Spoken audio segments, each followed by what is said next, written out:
Let me just say this straight off the bat. Y'all are either gonna hate me or see reason with me by the end of the video. I have gone into different universes and collected the best of the best and broken down a ton of villains into 5 archetypes. The 5th one embodies that one thing you must do to make your villain perfect. But what of when you want to make that one specific villain that should be etched into the very fabric of your audience's soul in such a manner that they become unforgettable and immortalized, to the point where the mere mention of the villain's name causes goosebumps and triggers strong emotions within your audience. To achieve this, there's only one thing you can do. Now listen, when it comes to finding or creating perfect villains, there is a checklist of essential things that are guaranteed to give you a spectacular villain. This checklist is general and non-specific, so it works for basically any type of story. Each archetype already checks out at least 90% of the criteria I mentioned earlier. I am mentioning this because some characteristics are just too fucking obvious to not have in a villain,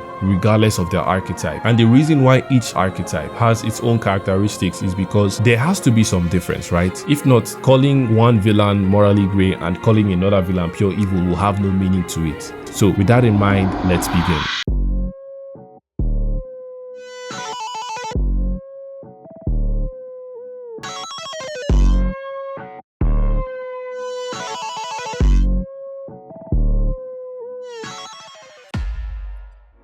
Before there was time, before there was anything, there was nothing.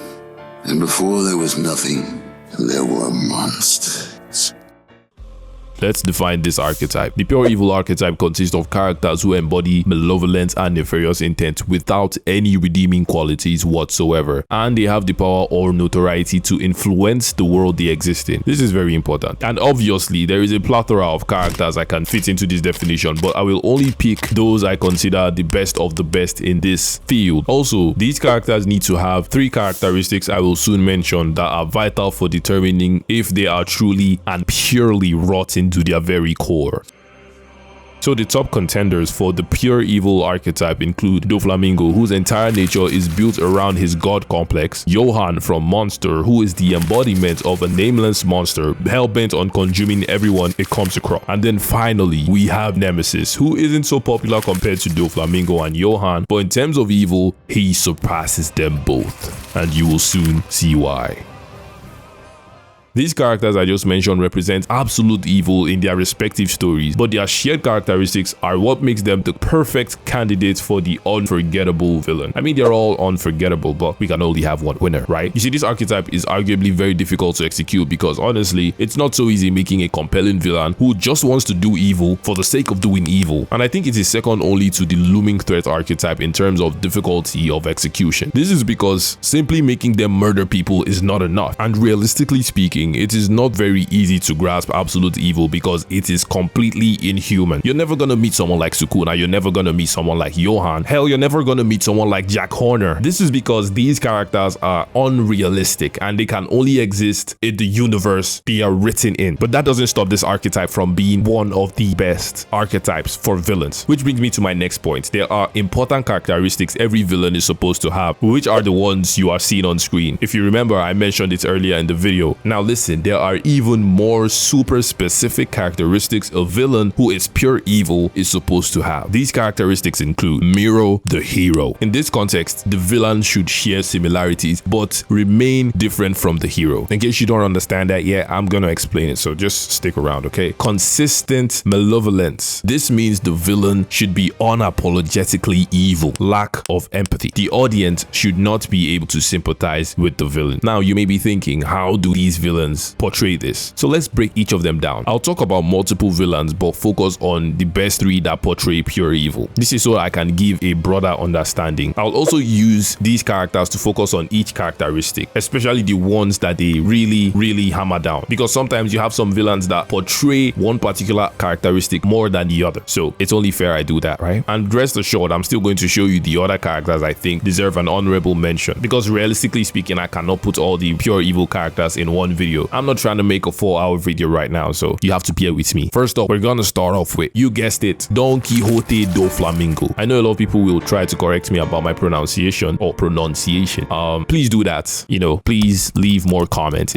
Tell me how wrong I am in the comment section, please. Doflamingo is a narcissistic, self-proclaimed god who wants to control everything because he wholeheartedly believes everything belongs to him and everyone else exists as a means to an end or a means for his amusement. This is a trait that Nemesis and Johan share very well. Other characters like Jack Horner, Sukuna, Frieza also share this characteristic as well. Now remember the characteristics I talked about before, right? Mirroring the hero, consistent malevolence, lack of empathy. How does that apply to Mr. Doflamingo here, right? You see, I think he is one of the best characters that mirrors the hero. Before I explain that, why is mirroring the hero important? When you have a villain like Doflamingo that possesses a strong god complex in a world where the main hero is the antithesis of this line of thought, you achieve what I call the mirror phenomenon, where villain mirrors the hero. They both become reflections of each other, further emphasizing on their opposite values. Now this trait isn't exclusive to pure evil, but it is completely necessary. Now to be sure you'll understand, let me make it more practical by looking at Doflamingo's rise to power. He orchestrated a series of events that made the previous ruler of the Dressrosa kingdom look like a mad, vicious killer, which in turn made him present himself as a savior to the people of Dressrosa, only to become a literal enslaver and tyrannical ruler. And in the process, he killed tons of innocent people, both before he rose to power and after he rose to power. And what's interesting is that this is the exact opposite of everything the hero of the story stands for, who in this case is Monkey D. Luffy, a selfless and carefree leader who happens to be the embodiment of liberation. Are you seeing the dynamic and struggle going here? This made for their battle to be more than just a fight of strength. It became a clash of ideals. It became a struggle between Luffy's pursuit for freedom and Doflamingo's oppressive rule, which wouldn't have been possible without this characteristic of mirroring the hero. And that's not the only thing it does. Mirroring the hero also creates room for the villain to deeply impact the hero in such a manner that he or she forces the ideals or the mindset of the hero to change, making for a more captivating story. And no one did it better than Johan Libers. I hope I pronounced that right again. Like I was saying, Johan, who also mirrored the hero of his story, Dr. Tenma, by being a serial killer, which is exactly the opposite of what Dr. Tenma stands for, considering he values saving human lives above everything else. I mean, Dr. Tenma almost lost his job because he tried to save the villain. That's how much he values people's lives. He was willing to put away his livelihood just to save someone who everyone else thought should die. The same goes with Nemesis and Blake Marrow, a psychotic serial killer once again, and a law-abiding police officer. I hope you're seeing the importance of mirroring the hero. And speaking of Nemesis, he is the perfect person to portray my next point: consistent malevolence. Now listen to this. Majin Buu wiped out the entire human population because he was tired of waiting for Piccolo to bring him a new challenge. That nigga killed your people because he just couldn't wait for the fight. Nemesis, you know, Nemesis is someone who, when you try to describe the actions he took, it becomes uncomfortable to say. All right, listen to this. Nemesis forcefully inseminated Blake's daughter with his son's sperm. That is Blake's son's sperm. That is his daughter's sibling. That is his daughter's brother's sperm. He got her pregnant with her sibling's sperm. And it doesn't stop there. He also ensured that her womb would collapse if she attempted to have an abortion, which would render her infertile for the rest of her life. The Joker killed countless people to prove that deep down everyone is bad. Nothing matters. Nothing matters because everyone is the same. Doflamingo built a world on slavery and tyranny, and he has entire web pages built to analyze all the crimes he committed. And at no point in time have I felt like these characters were anything other than evil. This is due to consistent malevolence. It is the deliberate commitment of a villain to cause harm, chaos, or suffering without giving us, the audience, any redeeming qualities or moments of moral doubt. Villains presented as pure evil must be consistent with it, like the Batman Who Laughs, who quite literally ended the entire multiverse. For what? But just to be sure this point is passed across properly, let me tell you how our main villains achieved consistent malevolence. Nemesis committed every single crime you can think of. Think of any crime. Just think of any crime and then go and read Nemesis Reloaded. I guarantee you, before you finish that book, you're gonna see the crime you just thought of. Yeah. And he made it seem like he was doing this to avenge his parents. He was doing all the bad things because he wanted to get at the guy who framed his parents for murder. But at the end of the day, we found out that that entire thing, that entire revenge act was just an act. It wasn't wasn't even his origin story, it was for his uncle. This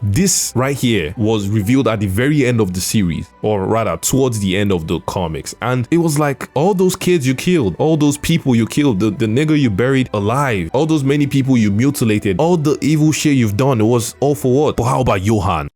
Johan was written in such a manner that at first you kind of feel pity for the little guy because he was a kid who was neglected, but as the story goes on, even as a kid, you start to see he was quite an evil with no redeeming qualities. And in fact, I would argue that even without the experiment that was carried out on him, he was destined to be, you know, a sociopath, right? And I do not have a degree in psychology or anything, but the traits he displayed even while he was still at the orphanage, it definitely gave vibes of an antisocial sociopath. And what's funny is I've seen arguments that say everything he did was for Anna, you know, his sister. But let me ask you this. Did the kids Johan told to jump off rooftops help Anna in any way? Yeah, just tell me that. People need to understand that morally grey actions are different from evil actions. But don't worry, I'll shed more light on that later. Doflamingo is the other character we are to focus on, and he isn't redeemable either. Nah, like I said before, you can find entire web pages and Reddit threads that display all the evil shit he has done, and considering he murdered his own dad as a kid, just shows how rotten to the core he actually is. There is legit no good thing any of these characters have done. Every single thing they do is for a selfish reason, and feel free to tell me otherwise. This is how you achieve consistent malevolence, not allow us to doubt the actions of these characters. And here's the thing, you can start these characters as, you know, characters that are traumatized from some very terrible event, or you can make them unrealistically evil right from the start. It does not compromise the writing in any way, because once you have these two characteristics with the other general characteristics of a villain I mentioned earlier, you are destined to create an unforgettable, perfect villain. Well, not perfect, especially if you don't give them a lack of empathy. Now, this is straightforward. Obviously, if you're creating a villain that embodies evil, empathy should not even be on your mind, or should it? Empathy is what makes us all human, and the absence of empathy allows a villain to commit atrocities without remorse. The complete embodiment of evil is in no way human whatsoever. Empathy is what makes us human, and the absence of empathy allows villains to commit atrocities without remorse. The complete embodiment of evil cannot be human, hence, writing them with empathy defeats the purpose entirely. And I would argue, aside the two characteristics I mentioned earlier, this is the most deciding factor that distinguishes pure evil villains from other types of villains, other villains from different archetypes. There's something you can do to elevate characters in this archetype. You see, you can make them seem like they have empathy. The truth is, pure evil villains having compassion or empathy is nothing more than a facade. Like in the case of Johan, the empathy or love he had for his sister was not genuine. His love was not rooted in genuine empathy or compassion. Instead, his care was more of an obsessive, twisted bond. He manipulated and destroyed everyone around him, including Anna. He saw her as an extension of himself rather than a person of her own. There is proof in his lack of empathy towards Anna when you consider his entire philosophy is based off a monster that divided itself into two parts, and now he sees himself as that monster and his sister as that monster as well. He's seeing his sister as himself. So the illusion that he painted for a huge number of the audience, I believe, that he somehow has some compassion for her, is nothing more than a lie. The relationship they had is too ominous to simply call love. And even if I still call this relationship love, what about the countless men, women, and children he killed? Was there any empathy for them? Johan's character worked because despite the connection to his sister, his lack of empathy for others was so overwhelming that it rendered the twisted version of love, in quotes, for Anna insignificant in comparison to the vast majority he harmed. His nihilistic philosophy that life is meaningless and everyone is equal in death isn't one that someone capable of compassion will have or should have. The other antagonists on this list are just as apathetic. Doflamingo enslaved the people of Dressrosa and killed the only family member he had when he felt light. Majin Buu turned niggas into candy simply because he could. Let me not forget Sukuna, who eats people and has zero regard for human life. Nemesis recreated a catastrophic version of 9/11 amongst a vast array of evil shit he did. I mean, really, if you're watching this video and you haven't read Nemesis, just pick up the book, okay? Pick up the comic book, and trust me, you're gonna come back here and thank me, because it's one of the most vile things you can read, I promise you. There's so many things in that comic I don't even want to talk about in this video. And before I forget, one of my best villains from recent years, Jack Horner. He had no redemption, there was no tragic backstory, he was just a villain who loved being a villain. He had everything he needed to be a good person, but he chose to torture entire magic magic species to death just so he could extract their magic from them, kill his own men, and did it all while having fun. I can keep going on and on, but I think it's clear how these characters share a lack of empathy. Once again, when you consider these three characteristics together, what you will have is an unforgettable, pure evil, rotten to the core antagonist, and people will not forget the character you created. All these characters I mentioned here, they are simply unforgettable. Once you've been exposed to any single one of them, you can't forget them. So once again, our three candidates are Nemesis, Johan, and Doflamingo. But now let's move on to something more ominous.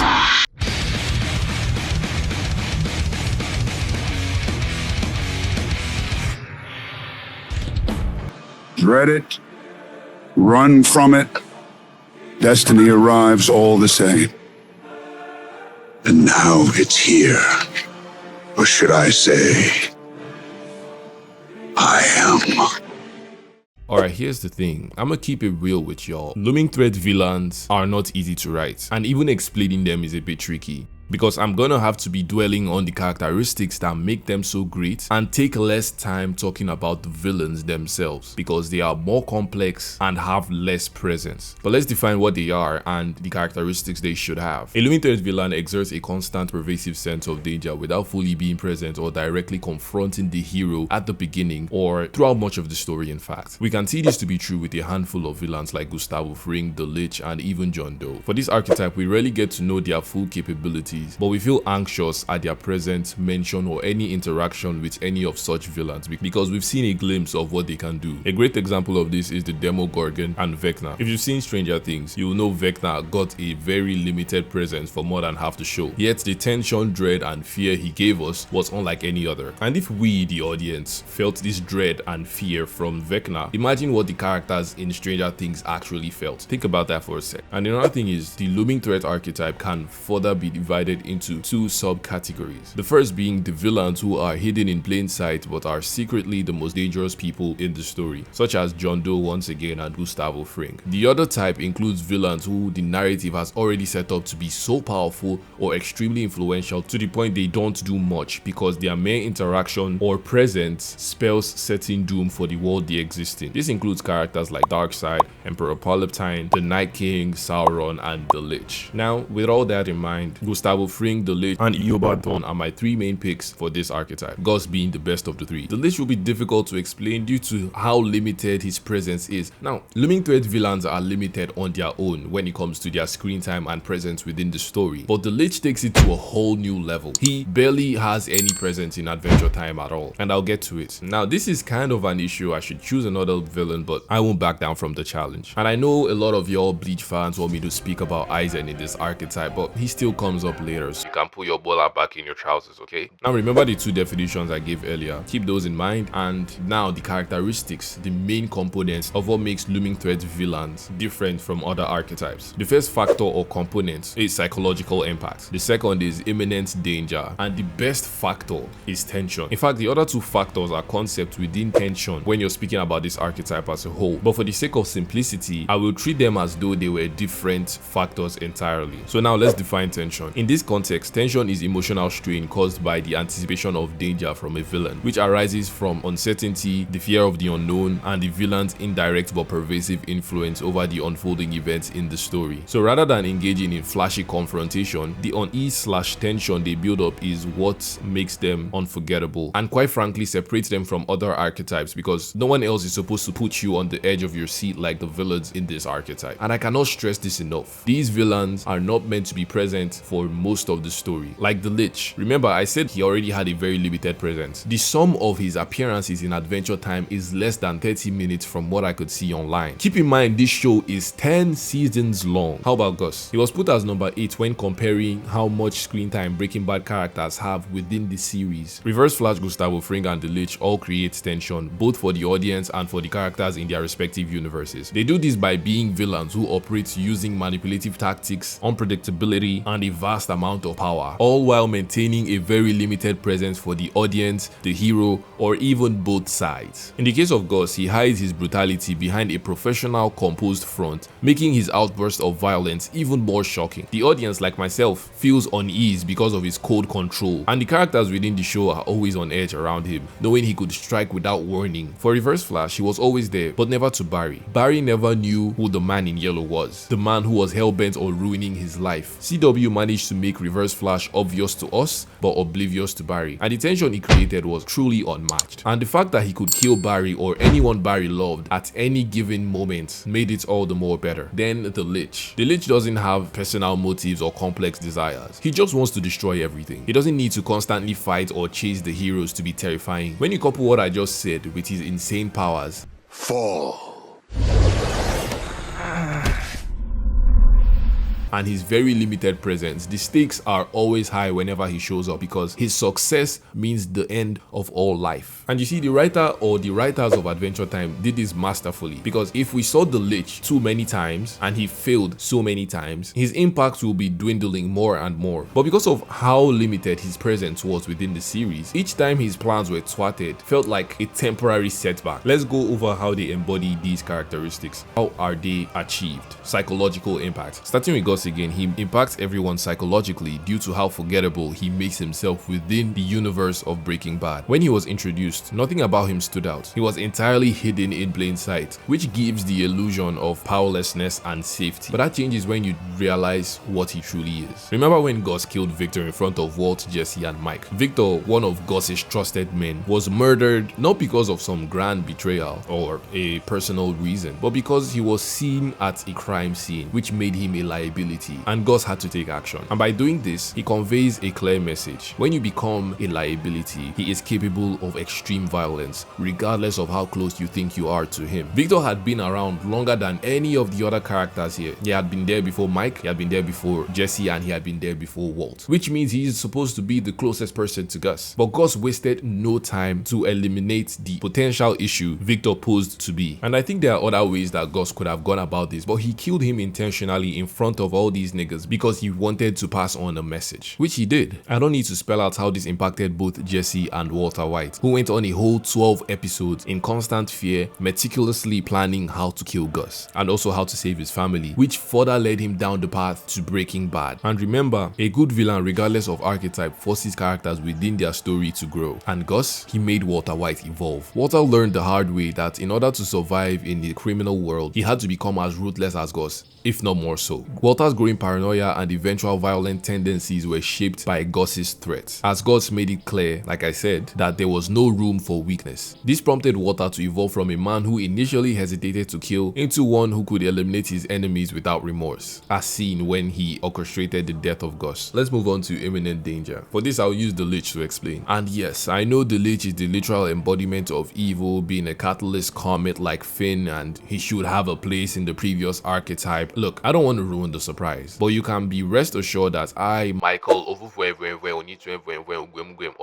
will address this later. But for now, you just gotta trust me, okay? You won't be disappointed. The Lich falls under the second type of looming threat characters that are overpowered and doesn't have to do much because the narrative is not ready to accommodate their overwhelming power all the time. He is not driven by personal motives or desires. I mean, you could argue that he wanted to impress Glob, but I mean, it's negligible considering the fact that he wanted to just eliminate all life. That was always his goal. Anyways, bringing about the end of all life is what characterized the Lich. That was his whole thing, and this made him an immediate threat because he cannot be negotiated with, he cannot be swayed, he cannot be bribed, he cannot be talked with. His existence itself was a ticking clock towards doom. For most of the series, we see him trying to undo binding spells that restrict him. If not that, we see him trying to get a new vessel while planning how to enact his plans of extinguishing all life. One of my best examples of his presence being an imminent danger is in one episode where he slowly escapes from the Amber prison, and tension was slowly building up as Finn and Jake struggled to stop him and failed a couple times before temporarily halting him. And this went on to be a constant theme, but each time the Lich came back, the stakes were even higher because he was able to do more damage each and every single time. Now take note of that. He is never truly defeated, which made him an ever-present danger, aka...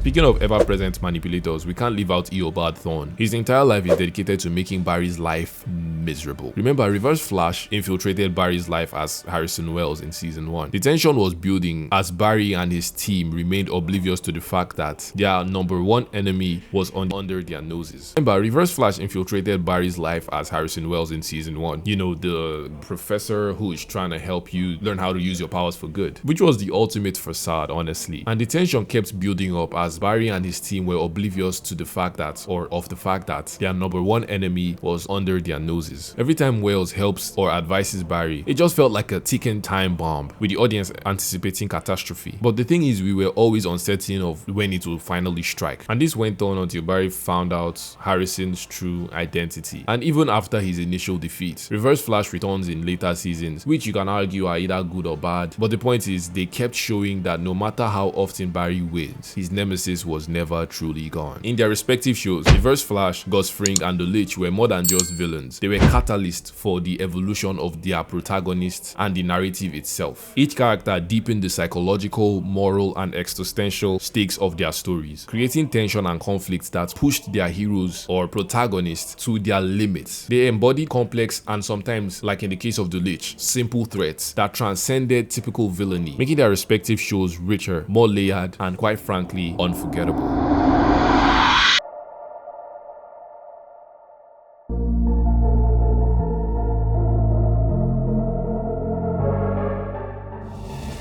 This world is rotting, and those who are making it rot deserve to die. Someone has to do it, so why not me? Even if it means sacrificing my own mind and soul, it's worth it. Because the world can't go on like this. If I don't do it, then who will? That's just it, there's no one. But I can do it. In fact, I'm the only one who can.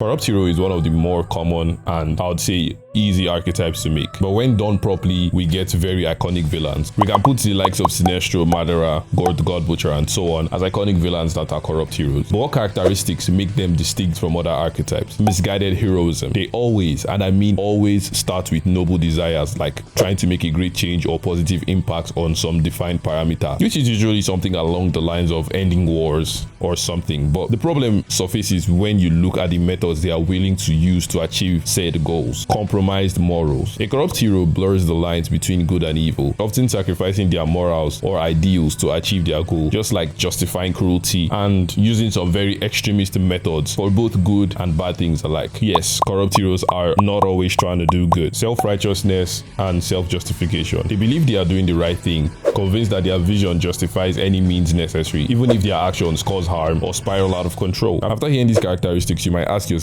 are they not the same as those who are morally grey? You are not wrong by any means, but what I think differentiates them is corrupt heroes usually don't see the wrong in their ways. They always think they are right, while morally grey characters understand that their actions may be wrong, but they still see the need to carry them out. An example is Aizen, a nigga with a god complex, manipulating and sacrificing others to create a world where he alone holds ultimate power, just like the system he's trying to overrule. In contrast, how about Magneto, who is morally grey? He fights for mutant supremacy using brutal methods that are rooted in his first-hand experience of the human prejudice and the injustice mutants face. I hope you understand what I'm saying. Now, the characters I'll focus on to explain this archetype are as follows: Sasuke Aizen, Light Yagami, and Gore the God Butcher. Let's start with Gore. It's almost easy to show how his character embodies misguided heroism. After watching his people suffer while believing God will save them, he becomes consumed by the belief that there is no God worthy of reverence. I hope I pronounced that right. Which is what made me fall in love with his character. Gore goes on a rampage, killing every god in the universe, regardless of if they are good or not. Gore believes he's liberating others from the false promises and apathy of divine being, making him somewhat sympathetic, even as he turns to a brutal and merciless killer. He justifies his actions with a self-righteous crusade, convinced that he is the only one that sees the truth about God. But in pursuing this heroic mission, he ironically compromises his morals and becomes an embodiment of the very tyranny and cruelty he despises. If you are in doubt, look at how he mercilessly killed and maimed these gods. Killing them is one thing, but torturing them before killing them, I don't know how you justify that. He completely abandons all remnants of his former compassion. His heroism becomes twisted as he no longer fights for justice but revenge. I hate how MCU made him useless, but if you want the real deal, read the comics, and let me know if you want us to cover him here on the channel. You can let me know down in the comment section below. Next up, we have Light Yagami, everyone's favorite psychopath. Light Yagami's path to becoming a corrupt hero is defined by the gradual compromise of his morals, which started as a noble goal,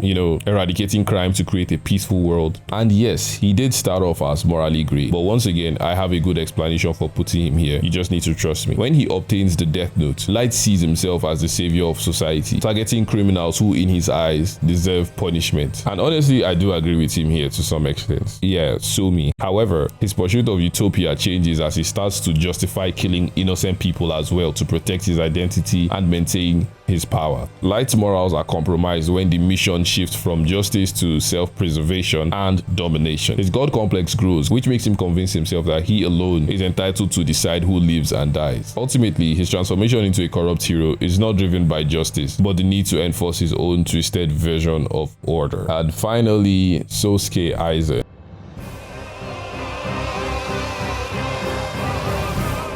I'm probably gonna make some Bleach enemies today, but I don't give a fuck. He is also someone who has a god complex. Aizen sees himself as the savior of the flawed world, or rather the flawed multiverse, because that's all he sees. He only sees the flaws in things. And yes, I did say multiverse. Bleach has a multiverse. If you think otherwise, you can go. Aizen believes he is the only one capable of fixing reality, aiming to replace the Soul King, a being we can all agree is a puppet being used by the noble families to enact their own selfish desires. I think Aizen's plan to replace the Soul King makes him no better than the system he despises, because his goal is ultimately to rule the multiverse by whatever means necessary, no questions asked.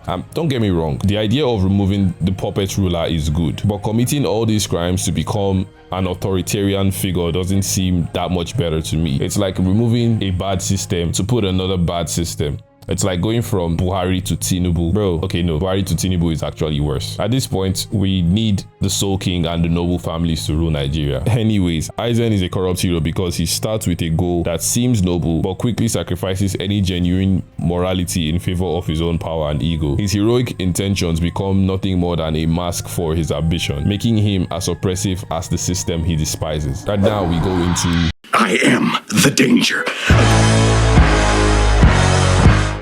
Morally grey villains are the most popular archetype and, in my opinion, the easiest to execute, which is why I am always surprised when I see that people don't write them well. Honestly, if you want a villain that is relatable and memorable, just make them morally grey. There's a reason why people say Naruto has no villains. It's not because the villains in Naruto are poorly written, but they are crafted with such moral ambiguity that you start to feel a mix of empathy, frustration, and admiration for them. These villains blur the line between right and wrong, making it difficult to root for them entirely and condemn them entirely. They also tend to reveal insecurities and a layer of idealism that the audience or even the hero/protagonist of the story can relate to. Now let's look at the characteristics of villains in this archetype. Ambiguous ethics. This means villains should be able to justify actions that may not align with traditional ideals of right and wrong, because let's face it, not everything is black and white. Most of the time, they strongly believe that their actions benefit themselves, others, or some defined parameter that needs to be acted on. Compelling motivations. Most of the time, they strongly believe that their actions benefit themselves, others, or some defined parameter that needs to be acted on once again, which is not always straightforward, and most of the time these motivations come from a place of insecurity, which adds a layer of nuance to the villain. Last but not least, egotism. As the name suggests, morally grey villains should have a sense of ego, because their sense of purpose and action stem from an intense belief in their own vision, intelligence, or understanding of their world. The egotism often develops because they see the flaws in the system around them, or they feel that others lack what it takes to do what they believe is necessary. That was a lot to take in, but I'm sure when I'm using the villains to explain, you'll be able to understand better. And speaking of the villains, who are they for this archetype? First off, we have Victor Von Doom. Next, we have Magneto. And finally, we have Walter White. This will be our perfect trio for explaining this archetype. Starting with Dr. Doom. At his core, Victor's actions are driven by a genuine belief that he is the best person to lead the world, which already fulfills the ego criteria for Doom. If you know Doom, he's probably the most egotistic on this list. In fact, that's his most defining trait. If you want to talk about Doom, you can make a whole video talking about just his ego. You can make a compilation of showing egotistical moments for Doom. And once again, this characteristic Ego shines best with morally grey characters. I mean, remember Madara, remember Light Yagami, and even Kylo Ren. Egotism shows a sense of superiority because they always think what they are doing is right. Anyways, Doom's goal isn't to destroy for the sake of evil, but rather reshape the world into what he sees as an improved, orderly society. When you read Jonathan Hickman's Secret Wars, you realize Doom perfectly fulfills all criteria as mentioned here. Doom stopped a multiversal threat, aka the Beyonders, but in doing so, he gained their powers. But even stopping the Beyonders was morally questionable because he did this by killing an infinite amount of people. I mean, when you consider the fact that he made a human bomb from Owen Reese's across the multiverse, and the multiverse is infinite, so he definitely killed at least an infinite amount of people, showing the ambiguity in his ethics. After that, he reshaped what was left of the multiverse to become peaceful by making himself the sole authority figure, aka God King Doom, God Emperor Doom, as the weird folks call him. And here's the thing, on paper, achieving universal peace across the cosmos is amazing. The universe itself is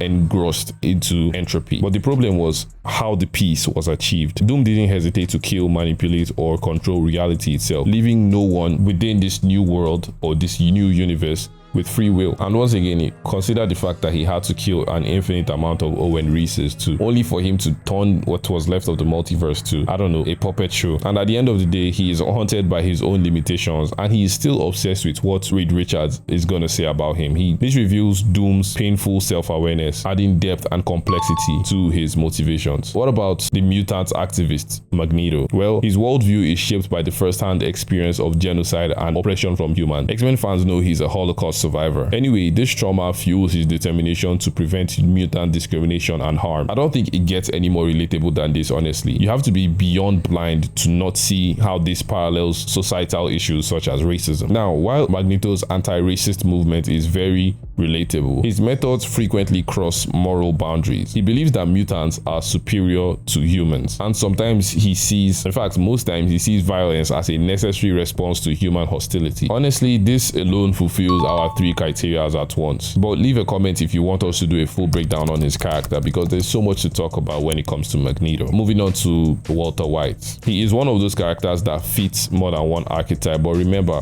I have a surprise for y'all after I talk about all 4 archetypes, so bear with me for a sec. The story of Walter White is grounded in reality because unlike these other characters, the choices Walter made that led him down his path are choices that are already available to most of us. By that, I mean selling I mean the choice to do really dangerous things that may be harmful to others for our personal gain. And what better option than selling drugs? Some argue that drug dealers are simply providing a service and not forcing anyone to use, meth or weed or whatever the fuck they are selling, which logically this doesn't count as evil. Others counter this by saying it's still ethically wrong. Vince Gilligan chose the perfect moral dilemma for Walt because drug dealing is inherently a morally ambiguous career. At the beginning, you see that Walter starts producing and selling drugs so his family will not suffer after he passes away, since he's been diagnosed with cancer and his family wasn't stacked at the time, and more pressure mounts him when he finds out he's having a baby soon. This morally ambiguous choice presents itself when he learns how much money he can make from producing and selling drugs. Walt decides to start making meth, and along the way his motivations gradually shift from selfless reasons to selfish ones. His motivations become increasingly complex and more ego/ambition driven than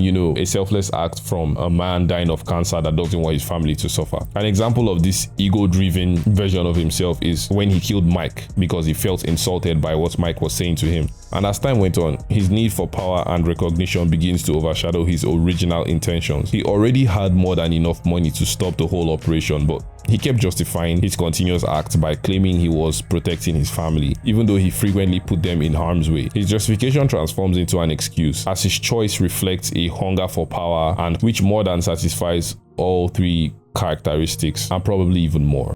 Pause. So what exactly did I mean when I said Walter White fits more than one archetype? Just to reiterate, Walter White is morally grey because he ticks all the required boxes for being morally grey. He fulfills all the criteria for being morally grey. But something I did not mention that you may have already figured out with your big brain or my subtle hint and foreshadowing is how certain villains fit more than one archetype. For example, Walter White. To the LAPD, Heisenberg was a looming threat for the entire series. At the beginning of the story, Walter White is morally grey, but at the end of the series, he becomes a corrupt hero. If that's not enough, how about Light Yagami, who starts off the series as a morally grey character, but at the end of the series, he ends up being a corrupt hero. Doflamingo, Dr. Doom, and so on are great villains in their own right, but transitioning a villain from one archetype to another is fucking impressive. Pardon my French. And that is the criteria that truly separates the great villain from the perfect villain.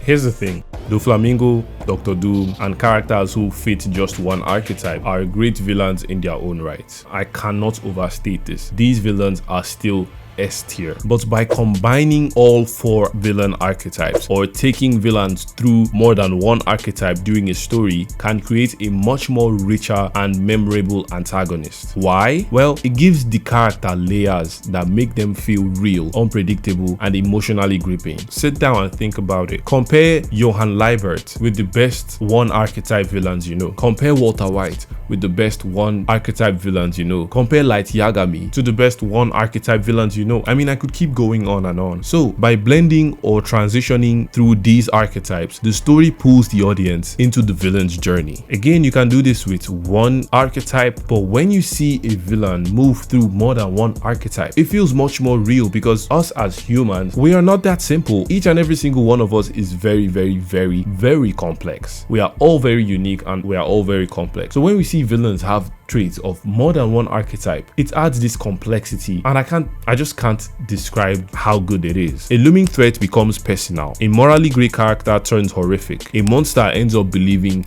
they are the hero. Each stage reveals a new layer of the villain's personality and motivations, making them feel dynamic, compelling, and sometimes almost real. Anyways, that's why combining each archetype works. Okay, so our finalists for the perfect villain include Walter White, Johann Liebert, Light Yagami, and Gustavo Fring. Also, I need to give a shout out to the following villains who are great, but they were not included in this video. Some of them might have more than one archetype, but at the end of the day, there's only a handful of villains I can put in this video. There are so many villains in fiction that I did not bother putting in this video. And here's the thing, even our finalists are not enough when talking about the perfect villain. In order to reach the status of perfection, you must do the impossible. You must be so insane to the point you become hyper sane. You must combine and condense all archetypes into one, just like I have mentioned. But I must warn you, you may not be ready for what you have just created.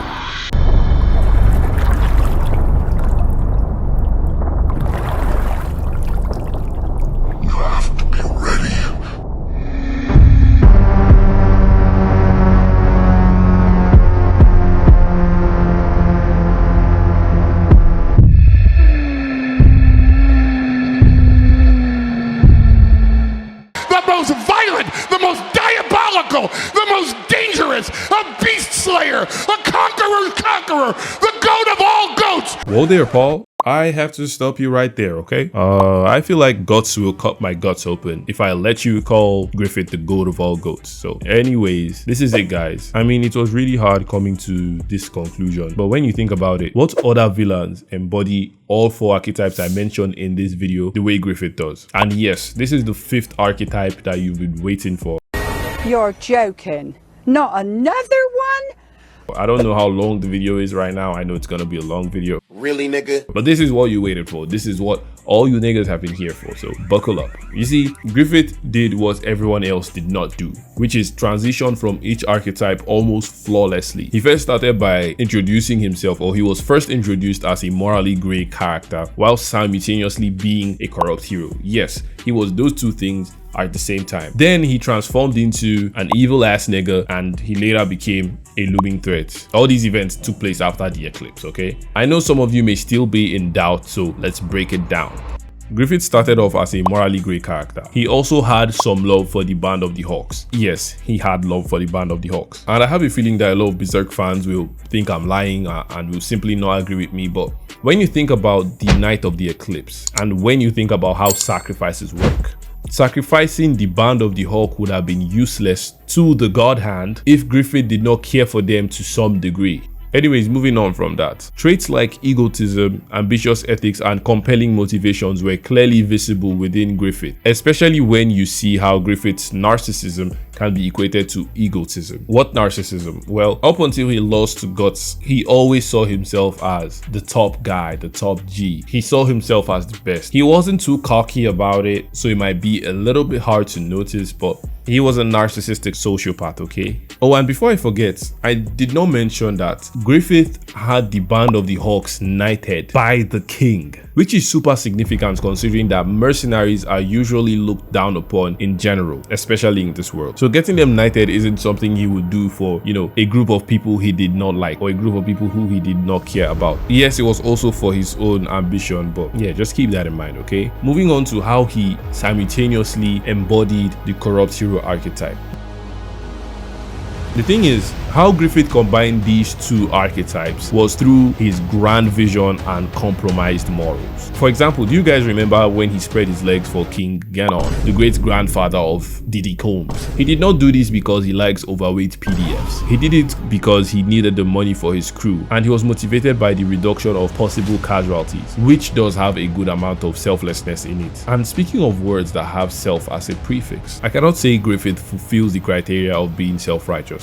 But why did I bring this up? Well, self-righteousness is one of the criteria for characterizing any villain under the corrupt hero archetype. So yeah, keep that in mind. Remember, I said almost flawlessly, so you have no right to pin that on me. And let's not focus on how I be wrong, okay? Good. And now when you compare Griffith with villains like Aizen, you find that he believes his vision alone justifies the means. That is why he said that the best thing he can do for his comrades if they do die is fulfill his own personal dreams. The mercenaries or knights within the Band of the Hawks were more than willing to put their lives on the line to help Griffith achieve his goal. His goals were not hidden, his goals were always out there. They knew what it was and they still said, yeah, we don't mind being murked for that. So technically, he is not wrong for using this to his advantage. He is not completely wrong. But at the same time, this is still something a good person would throw out of the window immediately. You would not want your friends to lay down their lives because of your silly dream of buying a PS5 one day,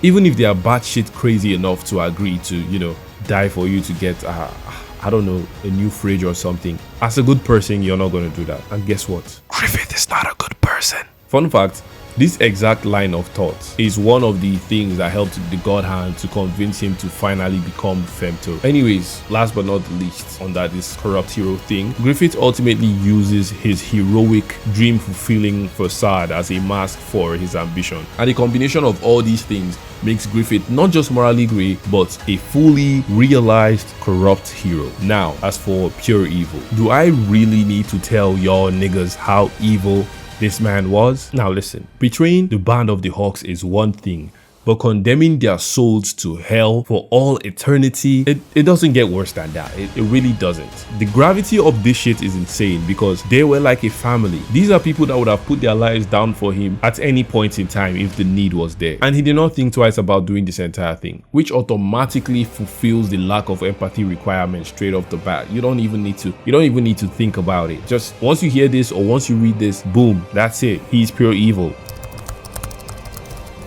You know what, I'm not going to go into that too much because anytime I think about this, anytime I want to talk about this, anytime I even have to listen to this, do I really need to mention what he did to Casca in front of Guts? Do I? No, I don't, because everyone knows what happened. It was an act which shall not be named, and it was horrible that he did it. But you know what made it worse? He did it simply out of spite. There is no justification for doing this whatsoever. Don't get me wrong. There is no scenario where doing what he did to Casca is good.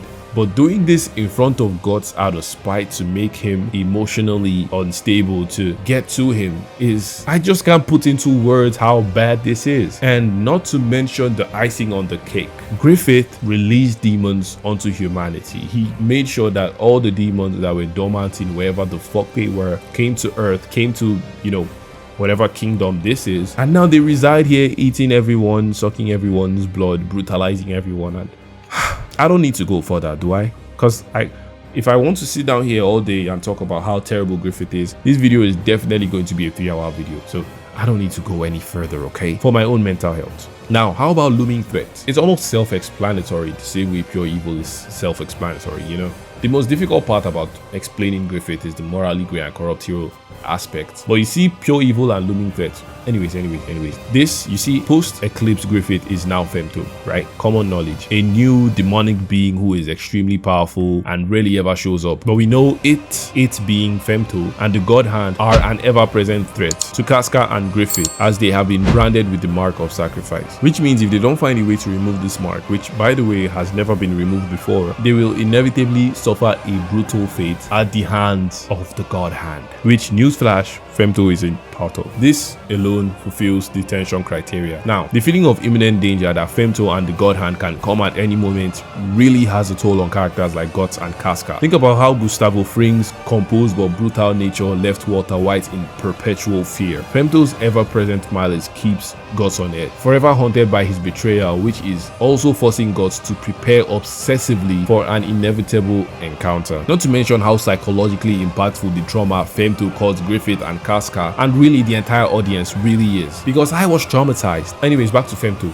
Akin to, you know, the Lich, Femto is narratively implied to be so powerful that he does not need to act directly. His existence, like I implied, already presents a ticking time bomb of catastrophe. Especially when you remember Casca and Guts are branded for a cruel fate. After you combine everything I just said, tell me how Griffith is not the perfect villain. Because when you put everything into consideration, he fulfills every single archetype almost flawlessly, creating the 5th archetype, which is combining every single archetype, like I mentioned before. But feel free to tell me anything I missed in the comments, because boy did we have to go through a lot for this video. And seeing how this video ended with one of the darkest mangas I can think of, why not check out some of the darkest moments in comic book history? Click this video right here to watch.